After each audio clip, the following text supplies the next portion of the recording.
To je to. In točka za zmago! Neverjetno!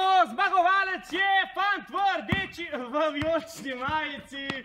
Bravo! Zmagovalec bo prejel 9000 evrov!